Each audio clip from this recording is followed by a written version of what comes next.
నమస్తే మెట్రో ఉదయం న్యూస్ కి స్వాగతం. కరీంనగర్ జిల్లా ఇల్లందుకుంట మండల కళ్యాణానికి మంత్రి పొన్నం ప్రభాకర్ హాజరు. పట్టు వస్త్రాల సమర్పణ. ఇల్లందుకుంట అపర భద్రాద్రిగా పేరు పొందిన శ్రీ సీతారామచంద్రస్వామి ఆలయాన్ని సందర్శించి ఏర్పాట్లను పర్యవేక్షించిన హుజూరాబాద్ ఇన్ఛార్జ్ ఉడతల ప్రణవ్. రైస్ మిల్లర్లు, పారా బాయిల్డ్ మిల్లర్లు, కాటన్ మిల్లర్ల ఆధ్వర్యంలో అన్నదాన కార్యక్రమం. వారికి ధన్యవాదాలు తెలిపిన ప్రణవ్, భక్తులకు ఎలాంటి ఇబ్బంది కలగకుండా అన్ని ఏర్పాట్లు పూర్తి చేశాం.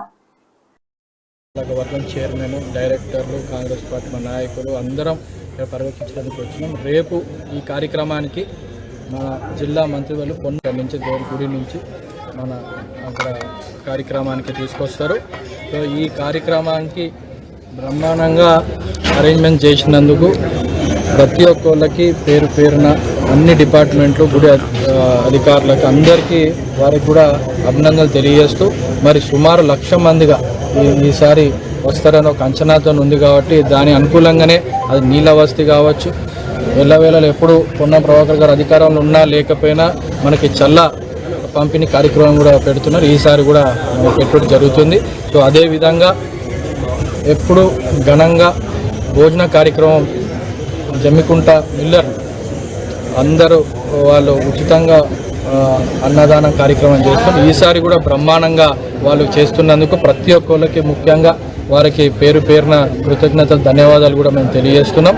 మరి ఈ కార్యక్రమానికి ఇరు జిల్లాల నుంచి అందరూ పెద్ద ఎత్తున వస్తారు కాబట్టి అన్ని ఏర్పాట్లు ఇటు పోలీస్ వ్యవస్థ దగ్గర నుంచి చూసుకుంటే అటు ఏదైతే పార్కింగ్ వ్యవస్థ కావచ్చు అన్నిటివి సంబంధించిన పనులు బ్రహ్మాండంగా ఇక్కడ అధికారులు పూర్తి చేశారు. అదేవిధంగా ఈ కళ్యాణానికి, ఎందుకంటే అక్కడ ఖమ్మంలో ఏదైతే రాములవారి భద్రాద్రి దాని తర్వాత ఇది చాలా ప్రతిష్టంగా భావించబడుతుంది కాబట్టి ఇక్కడ కూడా అన్ని చోట్ల ప్రజలు వస్తారు.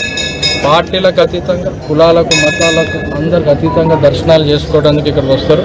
సో రాజకీయం చేయకుండా అందరూ వచ్చి, ఎందుకంటే ఈ మధ్యకాలంలో చూస్తున్నాం గుడిలో పూజలు అనగానే కొంతమంది సోషల్ మీడియా కోసం వచ్చి హల్చల్ చేస్తున్నారు. కాబట్టి ఇక్కడ ఎటువంటి తావు లేకుండా పార్టీలకు అతీతంగా అందరూ వచ్చి మంచిగా బ్రహ్మాండంగా ఆ రాములవారి ఆశీర్వాదాలు తీసుకోవాల్సిందిగా ప్రతి ఒక్కళ్ళకి నేను పేరు పేరున కోరుతున్నాను.